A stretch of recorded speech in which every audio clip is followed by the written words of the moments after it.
Queria convidá-los a abrir a Escritura na carta aos Hebreus, capítulo 12. Nós vamos do verso 4 até o verso 17. Queria falar sobre a disciplina de Deus na vida dos seus filhos. Hebreus, capítulo 12, do verso 4 até o verso 17. Aqui nós encontramos 5 explicações sobre a disciplina de Deus sobre seus filhos, porque Deus traz o sofrimento, a dor sobre aqueles que são seus, e depois 5 exortações sobre como devemos nos conduzir à luz disso, que são colocadas pelo próprio autor. A primeira parte vai do verso 4 até o verso 11, e a segunda do verso 12 até o verso 17. Que Deus nos conceda graça para compreender sua palavra nesta manhã. Ouçamos a leitura. Ora, na vossa luta contra o pecado, ainda não tendes resistido até o sangue. Estais esquecidos da exortação que, como a filhos, discorre convosco. Filho meu, não menosprezes a correção que vem do Senhor, nem desmais quando por ele és reprovado. Porque o Senhor corrige a quem ama e açoita a todo filho a quem recebe. É para a disciplina que perseverais. Deus os trata como filhos.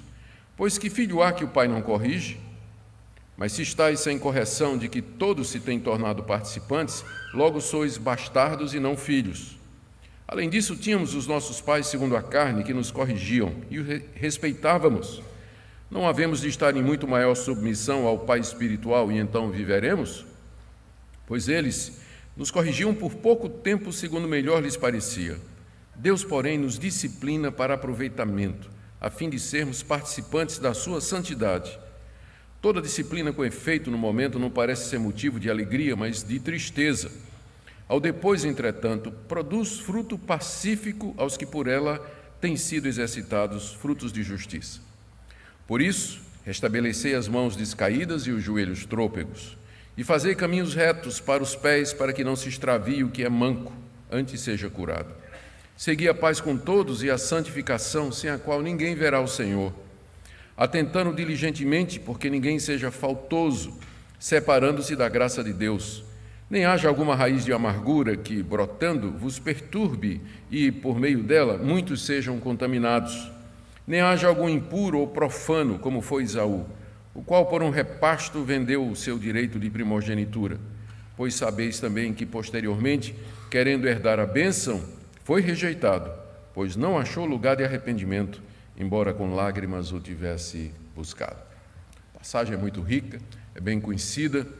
Vamos orar para que o nosso Deus nos dê compreensão dela nessa manhã, fale ao nosso coração de acordo com a necessidade. Ó Deus, Pai eterno, estamos diante agora da Tua revelação escrita e pedimos que a exposição dela seja usada pelo Teu Espírito Santo nos propósitos que o Senhor tem para cada pessoa aqui nesta manhã. Nós acabamos de ler que o Senhor usa os sofrimentos dessa vida como meio de correção e de criação dos Teus filhos.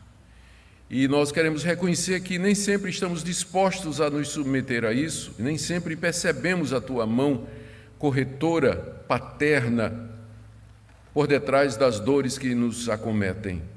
Por isso nós pedimos que abras o nosso entendimento nesta manhã. Eu quero orar especialmente por aqueles que estão debaixo da vara da Tua disciplina, daqueles que têm passado por severas provações, por muitos sofrimentos. Oramos também pelos desavisados, ó Deus, aqueles que confundem a falta de sofrimento com o fato de serem Teus filhos, quando é exatamente o contrário. Pedimos que Tua palavra ilumine e esclareça nesta manhã. Em nome de Jesus. Amém. Meus irmãos, a Bíblia, como um todo, como nós sabemos, diz que os sofrimentos que acometem os crentes em Jesus Cristo têm vários objetivos. E nós começamos lembrando que o fato de sermos crentes em Jesus, isso não representa uma espécie de isenção da parte de Deus com relação aos sofrimentos dos quais toda a raça humana participa. Nós sofremos juntamente com os descrentes. Nós somos acometidos de doenças, temos problemas financeiros, problemas de relacionamento, sofremos com família, exatamente como os demais sofrem também. Os sofrimentos que são comuns à humanidade, nós participamos deles também. A Bíblia, porém, diz que Deus usa esse sofrimento na vida do seu povo com um propósito distinto. Para os ímpios, para os incrédulos que rejeitam a Deus, a sua existência, a sua providência, a sua sabedoria, esses sofrimentos são uma espécie de preparação para o juízo final e depois para o sofrimento eterno. Deus já usa esses sofrimentos para tormento e sofrimento dos ímpios, preparando-os para o tormento eterno, que se aproxima com velocidade, está às portas com a vinda do Senhor Jesus Cristo. Entretanto, aquele mesmo sofrimento que para o ímpio representa já o juízo de Deus, para nós representa a correção de um Pai que nos ama e que quer o melhor para nós. O grande segredo aqui nesse mundo é você perceber isso, é você entender isso e você viver de acordo com isso. A Bíblia nos diz, então, que o alvo de Deus com o sofrimento aqui é desapegar os nossos corações das coisas desse mundo. Nosso coração é idólatra. Calvino se refere ao nosso coração como sendo uma fábrica de ídolos. Sempre estamos colocando alguma coisa no lugar de Deus e Deus sempre está vindo atrás para derrubar. Você levanta, Ele derruba. Você elege uma pessoa, uma coisa, uma propriedade, uma atividade como sendo aquilo que lhe dá razão e motivo para a sua existência, porque Deus lhe ama, Ele vem e tira isso de você. Você não entende isso, você acha que Deus é injusto, mas Ele está fazendo isso para o seu bem. Ele quer desapegar o seu coração de outra coisa que não seja Ele. Deus deseja fazer você ansiar pelo mundo vindouro, porque quando você está muito confortável aqui, você não aspira a chegar lá no reino celestial. Eu tive esse fim de semana em Franca, no interior de São Paulo, é uma cidadezinha que fica perto da fronteira com Minas Gerais. Então, para você ir para São Paulo, vindo de Minas, você passa pelo caminho de Franca. Aí os moradores de Franca estavam brincando comigo, dizendo que o pessoal faz brincadeira com o pessoal de Franca, dizendo que é mineiro cansado. Mineiro que saiu de Minas para ir a São Paulo, mas chegou em Franca e disse, não, por aqui está bom mesmo. Aí ficaram por lá e não chegaram até o final. Então, é exatamente isso que Deus quer evitar. Que você pare no meio do caminho e diga, não, aqui está bom. Eu disse, não está bom não. Você está caminhando para Jerusalém. Você não pode se acomodar aqui. Por isso, Deus torna a nossa moradia aqui nesse mundo cheia de inquietações, cheia de problemas, insegurança. Não encontramos repouso, não encontramos descanso, exatamente para que a gente não se acomode e diga, aqui está bom, vou ficar em Franca em vez de ir para São Paulo. Exatamente por isso Deus faz, para manter-nos ansiosos pelo mundo vindouro, nos manter humildes e dependentes dEle. Porque quando tudo vai bem, a gente costuma esquecer de Deus. A gente só lembra de Deus quando a coisa aperta. Todo mundo é ateu até a hora que o pitbull pula a cerca. Aí todo mundo chama para um Deus ou busca a Deus de alguma forma. Então, para nos manter na dependência dEle, Deus, então, nos inquieta e nos mostra o quanto nós precisamos dEle. E, por fim, é através do crente que suporta a provação, a angústia e a dificuldade que Deus dá testemunho ao mundo daquela paz e da mansidão que há no nosso Senhor e Salvador Jesus Cristo. É quando a igreja aprende a sofrer, a viver humildemente submissa às intempéries desse mundo, que Deus a usa como testemunho para um mundo inquieto, um mundo ansioso, um mundo desesperado, sem razão de vida, onde as pessoas procuram nas drogas, no sexo, no dinheiro, no orgulho pessoal, na satisfação e na realização profissional, alguma razão para a sua vida. A igreja, então, pode apresentar o Evangelho de Cristo com o testemunho da sua própria conduta. Talvez o propósito mais importante de Deus com o sofrimento na vida do crente é corrigi-lo de erros de caráter, de conduta e até doutrinários. Isso não quer dizer que todo sofrimento que o crente passa é decorrência direta de algum pecado específico que ele cometeu. O que eu estou dizendo é que Deus, com frequência, usa o sofrimento para criar caráter no seu filho, para corrigir algum defeito de caráter dos seus filhos. E a Bíblia usa algumas figuras para isso.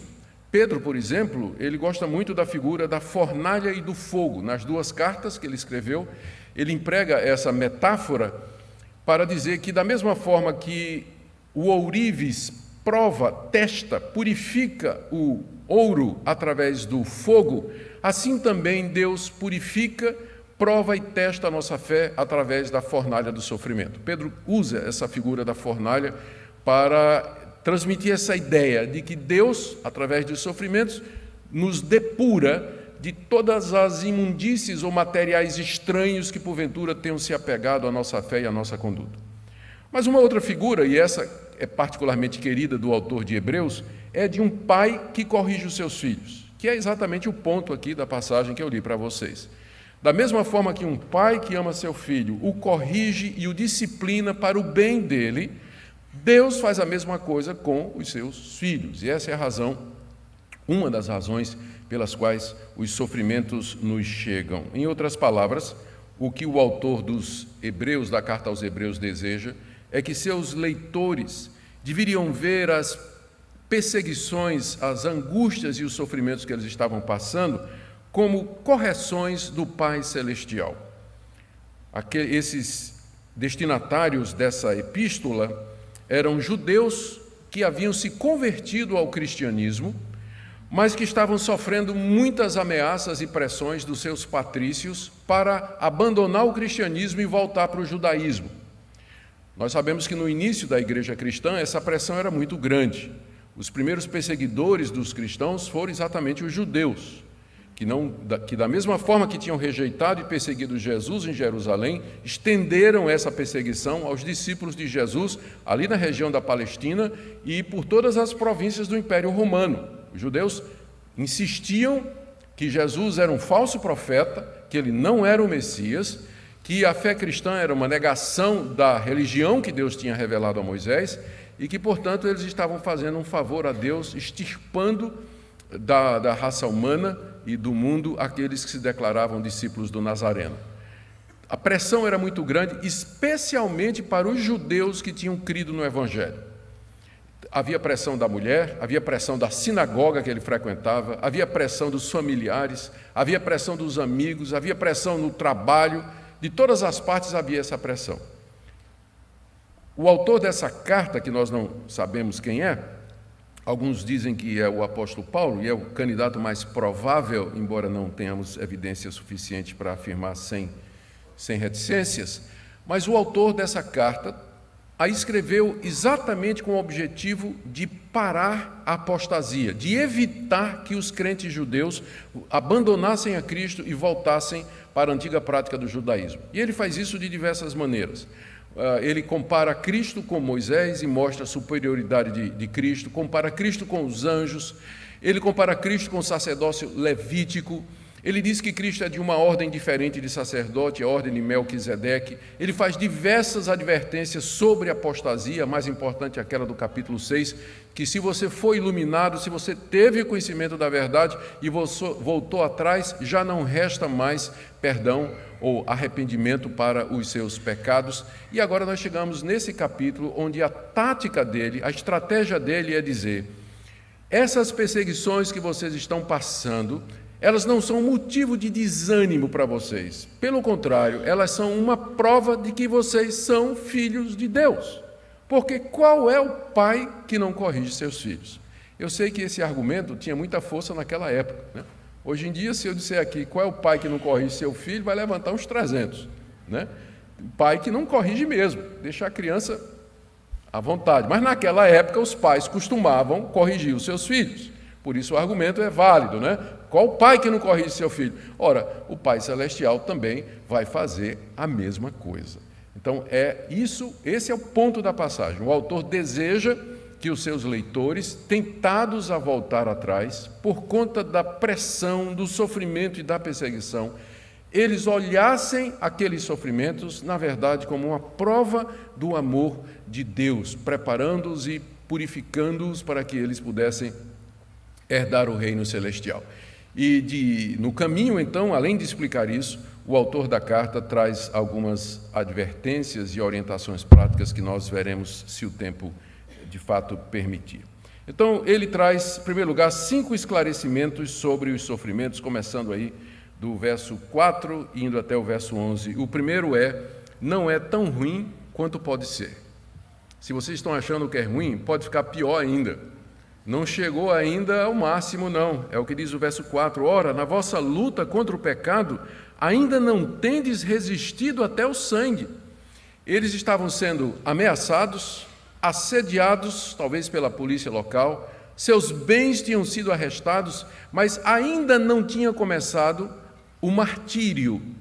Não havia ainda morte, o Império Romano ainda não tinha começado a matar os cristãos jogando-os na arena.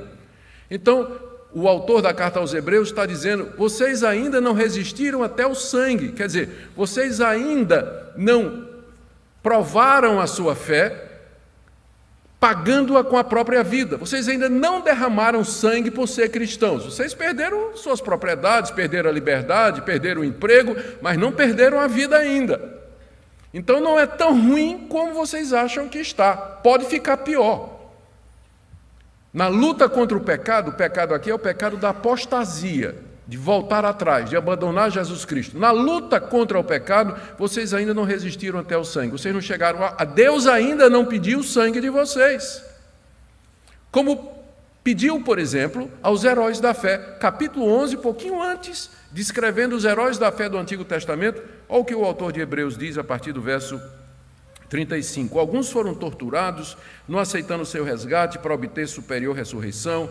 Outros passaram pela prova de escárnios, açoites, algemas e prisões, verso 37, foram apedrejados, provados, cerrados pelo meio, mortos a fio de espada, andaram peregrinos, etc, etc. Os heróis da fé do capítulo 11, que são aqueles crentes do Antigo Testamento, eles pagaram com o sangue, pagaram com sua vida a sua esperança em Deus e no mundo vindouro, mas os leitores dessa carta ainda não.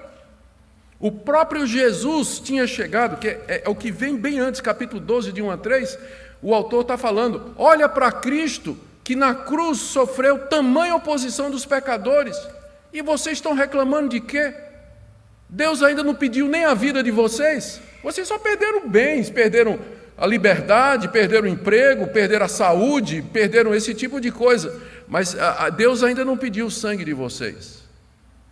Na luta contra o pecado, vocês ainda não resistiram até o sangue. Eles não haviam chegado ainda ao clímax daquilo que poderia ser. Segunda coisa, essa é a primeira explicação. E essa explicação é muito boa, né? Porque quando a gente pensa que, quando a gente está no desespero, é tão bom quando chega alguém e diz assim, podia ser pior. Você está pensando que está ruim, mas pode ficar pior. E quando a gente contempla a possibilidade de piora, então aquele estado que a gente considera desesperador, ele ganha um status melhorzinho. A gente se sente um pouco mais tranquilo, porque sabe que pode ficar pior, e pode mesmo, sempre pode ficar pior. Então vocês não resistiram ainda. Brasileiros, nós, aqui, nós ainda não resistimos contra o pecado até o sangue. No Brasil tem liberdade de religião, nós não temos que pagar com nossa vida por sermos cristãos. Então para de reclamar, irmão. Para de reclamar. É mais ou menos isso que ele está dizendo aqui. Vocês ainda não chegaram ao ponto tão ruim que pode chegar e estão aí fazendo beicinho, mimimi, né? Reclamando de Deus. É só ler a história dos mártires e vocês vão ver quão ruim pode ficar. Mas agora, por enquanto, ainda não chegou até o ponto que pode chegar. Segunda coisa que ele coloca. Espero não ter embaralhado tudo agora. Eles deveriam ver os sofrimentos como realmente a disciplina paternal de Deus, versos 5 a 6. Eles, como judeus que eram, eles conheciam bem o Antigo Testamento e, particularmente no livro de Provérbios, tem uma passagem, Provérbios capítulo 3, verso 11 a 12, que diz que Deus castiga e corrige os seus filhos a quem ama e recebe. Salomão escreveu isso, está lá no livro de Provérbios, e vários salmos dizem a mesma coisa. Os profetas também se referem à nação de Israel como sendo filhos de Deus que são disciplinados por Deus. Os recipientes dessa carta eram judeus, conheciam o Antigo Testamento, e eles sabiam que essa verdade já havia sido ensinada no Antigo Testamento. Por isso ele diz assim, verso 5, vocês estão esquecidos da exortação que, como a filhos, discorre convosco. A maneira como vocês estão reclamando, a maneira como vocês estão reagindo debaixo da perseguição, dá a impressão de que vocês esqueceram da exortação que está lá no Antigo Testamento e que vocês conhecem tão bem. E aí ele faz a citação literal no verso 5 de Provérbios 3, de 11 a 12. Filho meu, ele está citando Provérbios, não menosprezes a correção que vem do Senhor, nem desmais quando por ele és reprovado, porque o Senhor corrige a quem ama e açoita a todo filho a quem recebe. Eles tinham esquecido Provérbios, eles não se lembram. Aqui é um exemplo de como as pessoas podem conhecer a Bíblia, mas não colocá-la em prática. Todos eles conheciam essa passagem do livro de Provérbios, eram os judeus desde cedo decoravam a Bíblia toda. Eles sabiam daquela passagem, mas na hora da perseguição, eles estavam vacilando, estavam reclamando, estavam pensando em voltar atrás. Por isso o autor diz, vocês esqueceram aquela passagem que vocês conhecem e que diz que Deus açoita todo filho que recebe e que Deus castiga a todo filho a quem Ele ama. Vocês esqueceram disso? Não é que eles tinham esquecido, eles sabiam, mas simplesmente não colocavam em prática, que é o problema da grande maioria dos cristãos. Os cristãos não precisam ser relembrados, o que eles precisam é colocar em prática aquilo que eles sabem. Eles já sabem. Dificilmente uma igreja como essa, uma igreja histórica, uma igreja firme na doutrina bíblica, precisa de coisas novas para aprender. O que nós precisamos é colocar em prática aquilo que nós aprendemos desde a escola dominical. Colocar em prática aquilo que aprendemos em casa, com os nossos pais. Não precisa de muita coisa nova, não. Eu não preciso nem, a equipe pastoral, nós não precisamos estar aqui preocupados em trazer uma novidade para a igreja. Nós queremos que vocês coloquem em prática aquilo que vocês já sabem. Vocês estão esquecidos, diz o autor de Hebreus. Vocês estão esquecidos da exortação lá do Antigo Testamento. Aquela exortação, ela cobra 3 atitudes dos filhos de Deus debaixo do sofrimento. Primeiro, não menospreze a correção de Deus. Verso 5, filho meu, não menosprezes a correção que vem do Senhor. Menosprezar é fazer pouco caso. O chicote está comendo, a dor aumentando, tudo dando errado, e você dizendo, é sorte, é azar, é um acaso, não vou nem perguntar a Deus o que é que está acontecendo, Deus não tem nada com isso. Não menospreze, não. Deus está por detrás de cada pequena providência da sua vida. Não menospreze, não faça pouco caso.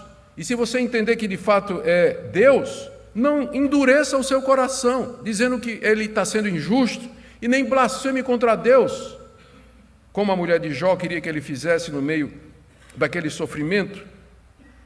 A segunda atitude que a Provérbios exige está aí no verso 5, nem desmais quando por ele és reprovado.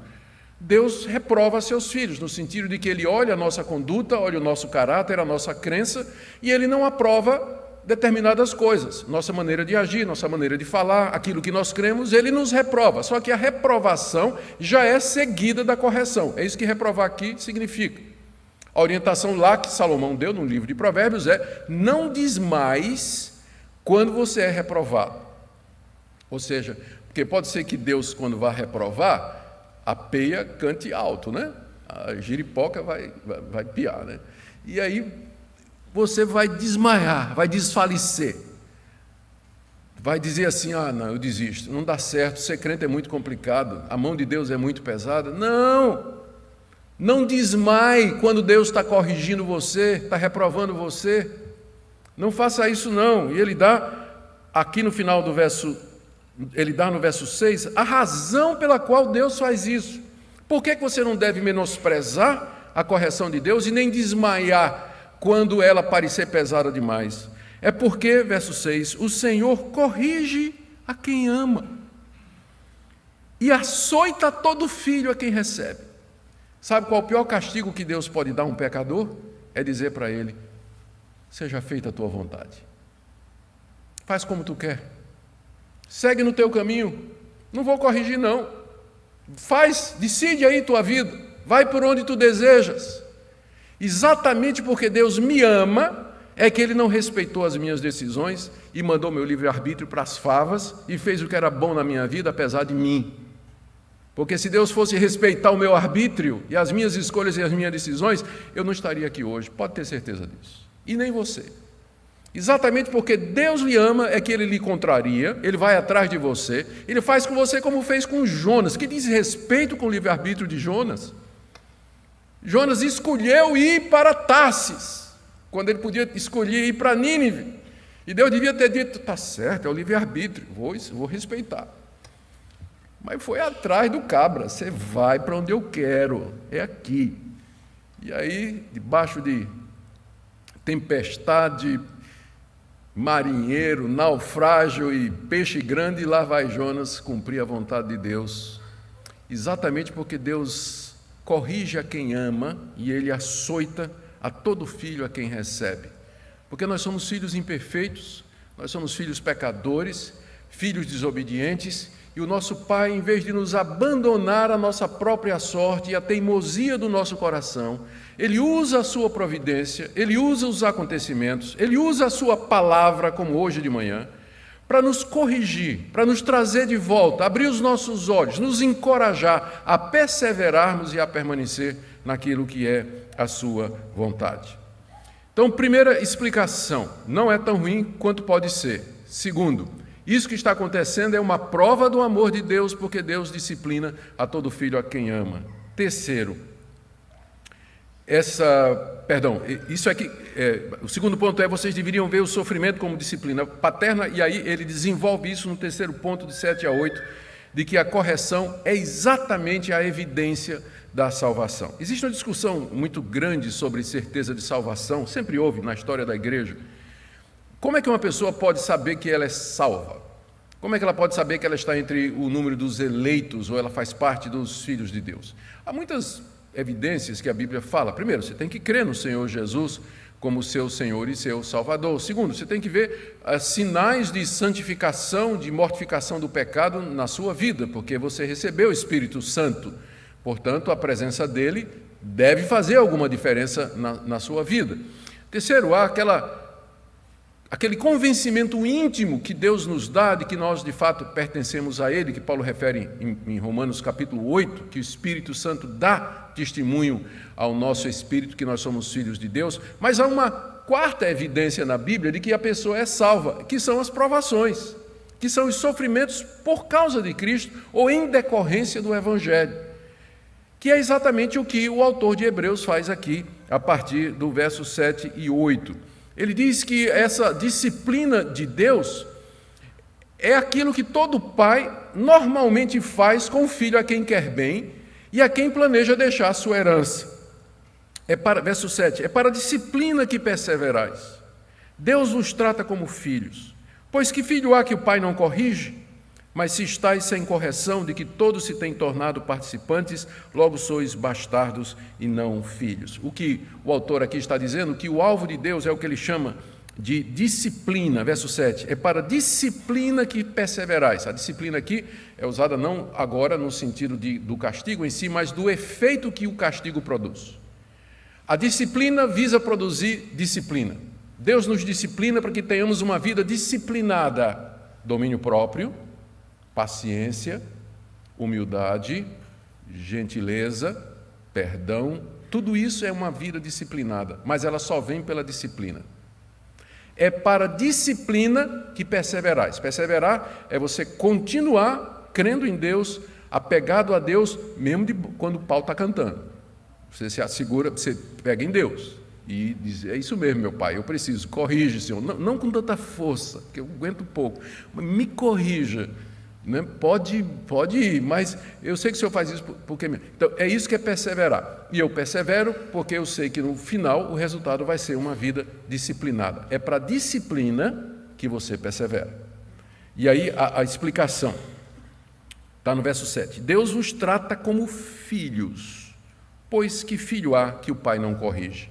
As fontes que nós consultamos, os estudiosos, eles dizem que na época de que essa carta foi escrita, no Império Romano, na sociedade greco-romana, um homem tinha muitas mulheres, tinha a mulher com quem ele era casado e tinha as amantes. E às vezes tinha filhos dessas relações.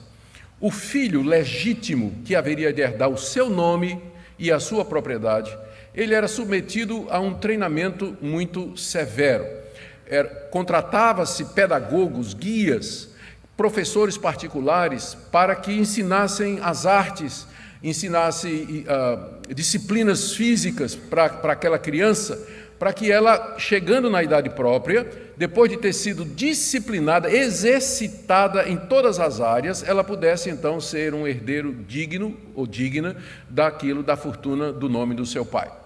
Mas os filhos das concubinas, os filhos das amantes, eles não passavam por isso. Eles eram criados de qualquer jeito. O pai não se preocupava em dar uma educação, corrigi-los, ensinar a falar direito, a se comportar direito na mesa, a respeitar as autoridades, a falar com os outros. Não dava esse tipo de educação porque era, como diz aqui, bastardos, filhos ilegítimos. A figura está clara.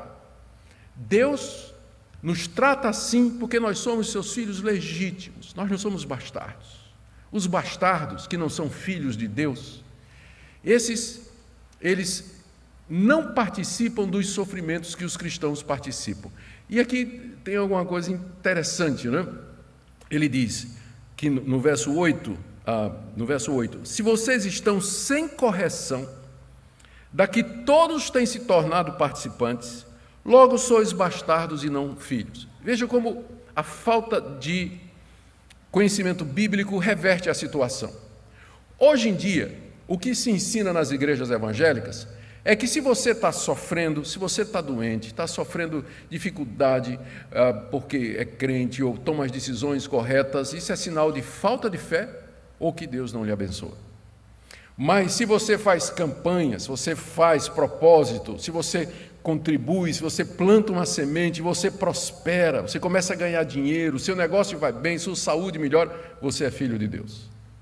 É exatamente o contrário do que a carta aos Hebreus está dizendo. Ele está dizendo exatamente porque somos filhos, é que Deus nos disciplina, e parte dessa disciplina consiste nos sofrimentos dessa vida, por amor de Cristo Jesus. Eu não estou dizendo que todo sofrimento automaticamente significa que você é filho de Deus, porque às vezes você sofre porque pisou na bola, você tomou a decisão errada, fez besteira e está sofrendo as consequências do seu ato. Não é esse tipo de sofrimento que está sendo falado aqui. É claro que num caso como esse, você pode sempre pedir perdão a Deus, você pode se arrepender e voltar, e Deus vai transformar todo esse sofrimento em disciplina para você, vai ser uma bênção para você. Mas não caia no erro de pensar que sua prosperidade, sua saúde, sua tranquilidade, sua segurança financeira e física são prova de que você é filho de Deus. Porque não é. Que, na verdade, o que pode estar acontecendo é que Deus não está mexendo com você porque você não é filho dele. Eu não bato no filho dos outros. Tenho vontade, mas não bato no filho dos outros. Não bato no filho dos outros, não corrijo o filho dos outros, engulo quieto, né? Viajar... Essa viagem que eu fiz agora, de São Paulo para cá ontem, foi um sofrimento, né? Tinha uma criança no banco da frente que foi uma tortura, né? Pensa numa vergonha alheia, passar vergonha pelos pais.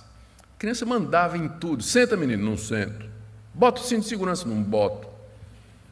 Tinha que chamar a comissária de bordo para tomar uma providência e tudo mais. Né? Minha vontade, não vou dizer qual era a minha vontade, não. Mas eu não posso fazer nada, não é meu filho. Não é meu filho.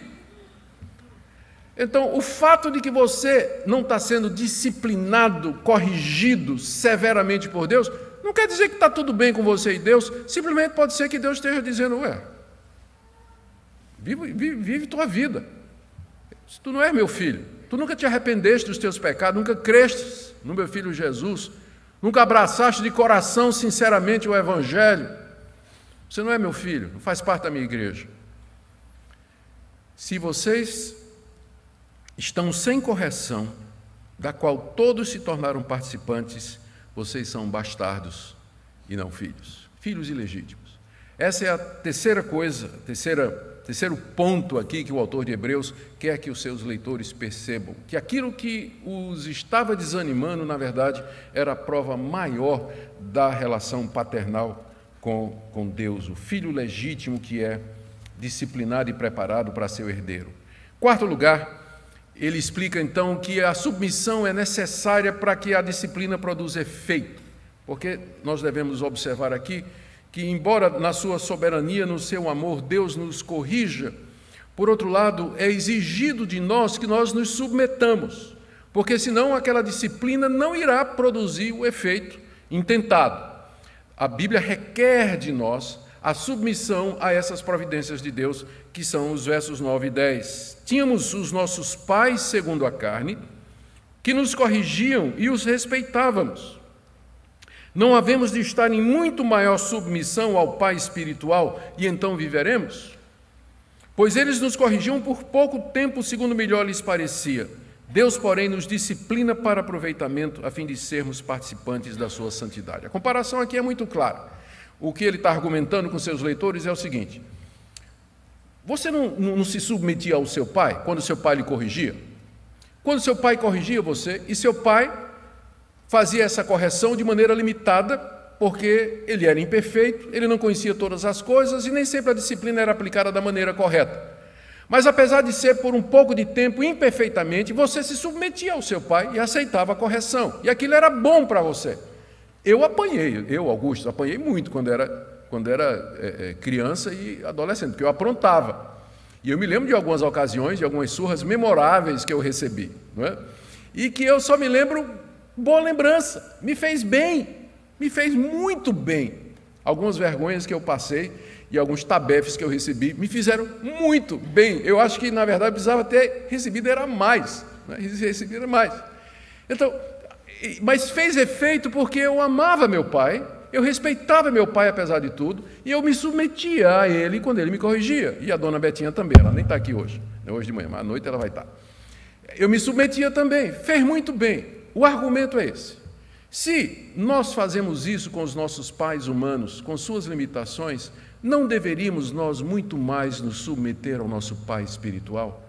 Até porque o propósito dele é que nós herdemos a vida eterna. O alvo dele é a santificação, para que nós possuamos e herdemos o reino que está preparado desde a fundação do mundo. Final do verso 10, Deus nos disciplina para aproveitamento, a fim de sermos participantes da sua santidade. É isso que Deus quer, que nós participemos da sua santidade, do seu caráter santo. Isso significa que nós sejamos santos como Ele é e que nós possamos herdar esse mundo santo, o novo céu e a nova terra que Ele está preparando e já preparou para aqueles que são seus, para que nós participemos do reino de Deus. Para isso Ele nos corrige. Se você se submetia ao seu pai e à sua mãe quando Ele corrigia você, então você se submete também ao Pai Celestial. Infelizmente, a geração que foi criada sem disciplina, ela não está entendendo essa metáfora, né, que eu estou empregando aqui, porque a metáfora pressupõe pais que corrigem seus filhos. Eu sou daquela geração da qual eu vi um meme uma vez dizendo assim: sandálias havaianas há 30 anos ajudando sua mãe a educar você. Então, eu sou daquela geração. A nova geração não sabe não entende essa metáfora aqui. Eles não sabem o que é se submeter à disciplina do pai e da mãe. E isso, então, projetar de que maneira você se relaciona com Deus quando Deus corrige você. Vejam como a importância da verdade também na cultura. Porque muitas figuras da Bíblia, metáforas da Bíblia, elas não fazem sentido para essas gerações, porque já não somos mais de acordo com os princípios que a palavra de Deus dizia. Mas vamos para o quinto ponto aqui que o nosso autor deseja apresentar. Veja, ele está explicando para os seus leitores o porquê dos sofrimentos dele. O quinto ponto é que o resultado final vai compensar, por isso aguentem um pouquinho. Verso 11: toda disciplina com efeito no momento não parece ser motivo de alegria, mas de tristeza. E é verdade. Quando Deus está disciplinando a gente, não parece ser motivo de alegria, mas de tristeza. Porque frequentemente a dor vai estar presente, a perda, a frustração, o medo, a angústia. Isso tudo faz parte do processo disciplinar que Deus usa para nos corrigir, para sermos participantes na sua santidade. Então, no momento da disciplina, não parece ser motivo de tristeza. E a criança não entende quando a gente chega para ela e diz assim: olha, está doendo mais em mim do que em você. Ele disse, não está não. Não está não. Então, no momento não parece ser motivo de alegria. E a gente sabe o que é isso. Todos nós passamos por isso. E nós sabemos que naqueles momentos de crise, de angústia, de perda, de sofrimento, de ameaça, de medo, de incerteza, de velhice, de doença, aquilo não é motivo de alegria, de tristeza. Porém, com efeito, ao depois, entretanto, metade do verso 11 para o final, ao depois, entretanto, produz a disciplina, ela produz fruto pacífico aos que por ela têm sido exercitados. A palavra exercitados aqui tem a mesma raiz da palavra disciplina. A palavra é o verbo grego paideo, de onde vem a palavra paidia, criança, pedagogia, não é? Vem da palavra grega paidia, que significa criança. Então, o processo de disciplina era o processo de você treinar uma criança, exercitar uma criança no caminho da verdade, quer seja no aprendizado das artes, das ciências ou mesmo na cultura física, que é o termo que é usado aqui no final do verso 11. Depois que Deus nos exercitou como um pai que exercita uma criança, o resultado vai ser o fruto pacífico de justiça. No momento você não consegue ver isso, você está perguntando, Deus, em que sentido isso vai me fazer um crente melhor? Em que sentido esse desastre na minha vida, essa catástrofe na minha vida vai me fazer um crente melhor? Eu não estou conseguindo ver. Mas depois, geralmente é só depois você vai olhar para trás e vai dizer como o salmista, foi-me bom ter sido afligido. Só depois você vai olhar para trás e vai dizer, agora eu entendo. Por que é que isso aconteceu comigo? Agora eu entendo. Tem uma história que eu já contei aqui, acho que devo ter contado, porque eu conto em todo lugar, mas eu vou lembrar para você daquele rapaz que era missionário, queria ser missionário, foi para uma tribo de índios, atravessou metade da África ao encontro daquela tribo desconhecida para pregar o evangelho, depois de ter orado a vida toda, pedindo a Deus uma oportunidade de ser missionário, lutou, estudou, preparou-se. Chegou lá na tribo, descobriu que era de canibais, comedores de carne humana. Virou-se para fugir e os cabas pegaram. A próxima cena, você imagina, é o moço amarrado no poste central da aldeia, diante dele uma fogueira com um caldeirão de água fervendo e o cozinheiro com uma peixeira de 14 cortando verdura e olhando para ele, né? Então ninguém tem dúvida qual vai ser o cardápio da noite. E o moço ali perguntando, Deus. E de repente o chefe da tribo ele tem uma inspiração. Aí chama o cozinheiro e diz, ô cozinheiro, tira um pedaço da carne dele aí para eu ver se é boa. O cozinheiro se aproximou assim, vou tirar da panturrilha, tirar da batata da perna. Pega a batata da perna, tira o bife e traz para o chefe. Aí o chefe, nossa, que carne horrível desse homem, nunca comi uma carne tão ruim. Solta esse homem, a carne dele não presta. Próxima cena, nosso jovem missionário correndo mata fora, voltando para Deus, para casa, feliz da vida, orando a Deus e dizendo, Senhor, agora eu sei porque é que o Senhor me deu aquela perna de borracha. Pois é. No dia do acidente, da prótese, Senhor, eu não entendo. Mas depois, olhando para trás, ele entendeu. Muita coisa na vida da gente só vai fazer sentido depois. E algumas vezes nunca. Você vai morrer com aquele mistério. Quando Deus apraz, Ele mostra e revela e ensina qual o propósito dele com o sofrimento, mas você já pode ter certeza, sem revelação especial ou profecia, que o propósito de Deus com o sofrimento na sua vida, embora no momento seja a ocasião de tristeza, no final vai produzir alegria, fruto pacífico, àqueles que são exercitados por Deus. Eu tenho ainda a conclusão que eu vou só mencionar, porque meu tempo já acabou e eu não quero provar a vocês mais do que vocês podem aguentar. 5 conclusões são colocadas aqui, eu vou mencioná-las, do verso 12 até o verso 17. À luz de tudo isso, então, veja o que diz o nosso autor, vocês devem se encorajar mutuamente, versos 12 e 13. Por isso, veja que o por isso introduz a conclusão, né? Por isso, à luz de tudo isso que eu acabei de explicar, por isso restabelecei as mãos descaídas e os joelhos trôpegos e fazei caminhos retos para os pés, para que não se extravie o que é manco antes seja curado. Nosso autor está citando aqui o livro do profeta Isaías, capítulo 35, quando o profeta anima o povo de Israel dizendo: restabeleçam as mãos descaídas e os joelhos trôpegos, porque Deus vai tirar vocês lá do cativeiro babilônico. Coragem, levantem, né? As mãos estão tremendo, os joelhos já não aguentam mais de correr, aguenta mais um pouquinho, se encorajem. E, verso 13, façam caminhos retos, ou seja, tapem os buracos, removam os obstáculos do caminho para que todos vocês possam passar, mesmo aquele que é manco, aquele que tem uma deficiência, até ele pode passar também. Então se ajudem, pavimentem um caminho, levantem uns aos outros no meio do sofrimento. Primeira coisa. E aqui a importância da igreja. Eu quero saber como é que um desigrejado vai fazer isso. A importância da igreja, da comunidade, do apoio, de receber apoio, gente que vai nos ajudar e nos sustentar na hora do sofrimento. Segunda coisa, segunda orientação prática, sigam a paz com todos e a santificação, verso 14, sem a qual ninguém verá o Senhor. Aqui ele coloca em termos absolutos, o alvo de Deus é que vocês sejam participantes da sua santidade.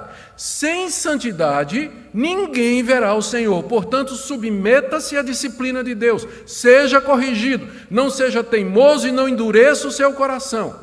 Mas siga a paz com todos. É o momento de reconciliação. Está com inimizade com alguém, não fala com alguém, está intrigado com alguém, siga a paz com todos e a santificação, porque Deus corrige vocês exatamente para que vocês possam vê-lo participar do reino dele. Sem esse processo eficaz na sua vida de disciplina, você não verá a Deus. Sem santificação, ninguém verá o Senhor. Terceira orientação, cuidado com a apostasia.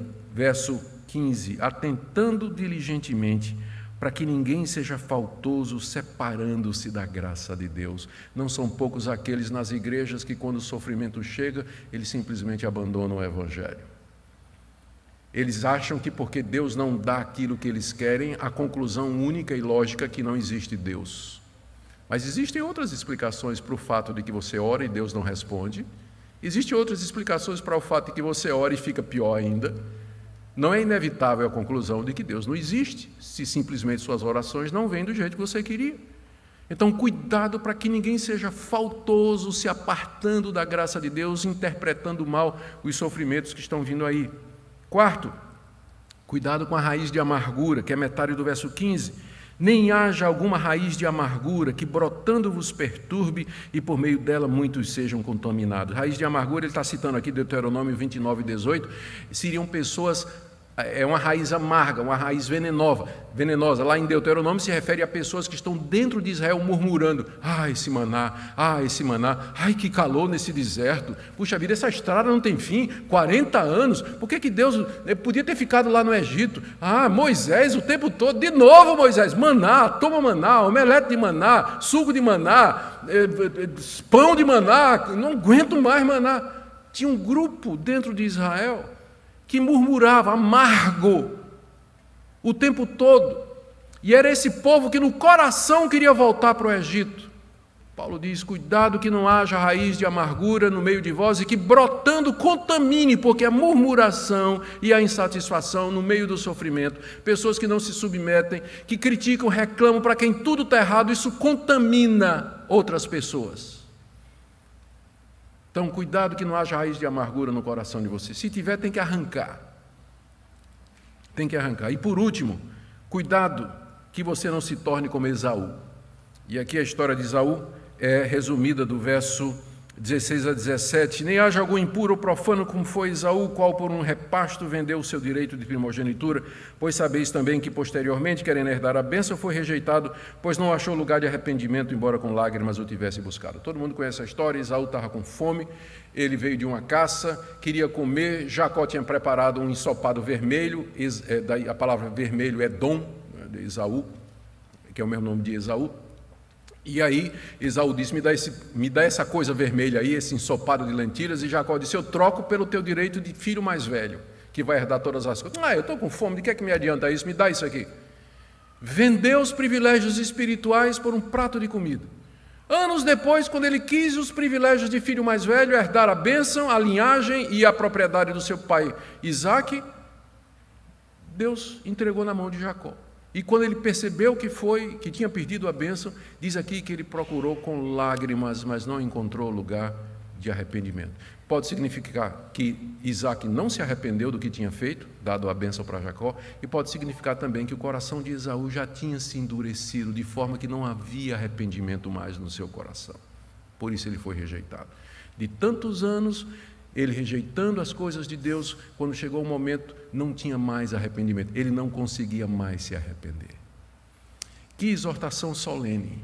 Cuidado que não haja ninguém que fique rejeitando, adiando, procrastinando. Deus está disciplinando, Deus está chamando, você endurece o coração, você não se arrepende, você não muda, vai chegar uma hora que você vai procurar lugar de arrependimento e não vai ter.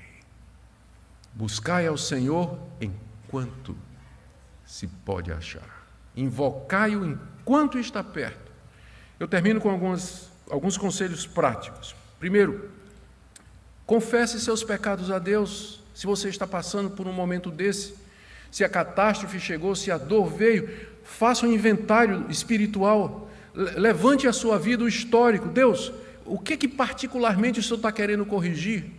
Esse relacionamento meu, esse namoro sujo que eu estou vivendo, essa relação indecente, essas coisas que eu estou vendo através da internet, esse relacionamento tóxico, venenoso que eu tenho com essa pessoa, essa minha crítica, essa insatisfação, essa inveja do meu coração, esse trampo desonesto que eu estou fazendo, esse trabalho desonesto que eu estou fazendo, sonde o seu coração, para saber por que é que Deus está colocando você pelo pilão dele, por que é que ele está trazendo o castigo, a disciplina sobre você. Outro conselho, peça para Deus mudar a sua vida. Senhor, naquilo que eu estou errando, naquilo que eu estou falhando, me mostra com clareza, transforma minha vida, transforma o meu coração. Eu não quero ser como Esaú. E aqui você pode tomar atitudes práticas como devolver, reconciliar-se, perdoar e pedir perdão. Eu tenho certeza que aqui nessa manhã, se você pensar, você olhar, você vai lembrar de gente com quem você tem que conversar, a consertar a sua vida, esclarecer as coisas, e restabelecer a comunhão, colocar as coisas em ordem. Eu tenho certeza disso. E aguente com paciência a correção de Deus. Se necessário, procure ajuda. Mas, acima de tudo, não desista. Na luta contra o pecado, você ainda não resistiu até o sangue. Se submeta à poderosa mão de Deus. Se humilhe diante dele. Deixe que ele o corrija. Se necessário, procure ajuda. Tem a equipe pastoral e o conselho da igreja, composto de presbíteros, que são pastores também, exatamente para isso. Procure ajuda. Diga, eu quero mudar, eu não quero mais continuar assim, eu quero que minha vida mude, quero que me faça sentido, que meu cristianismo faça sentido. E que Deus aplique essa palavra no seu coração, vocês que nos acompanham também pela internet, que o nosso Deus queira bondosamente aplicar essa palavra ao coração de todos nessa manhã. Fiquem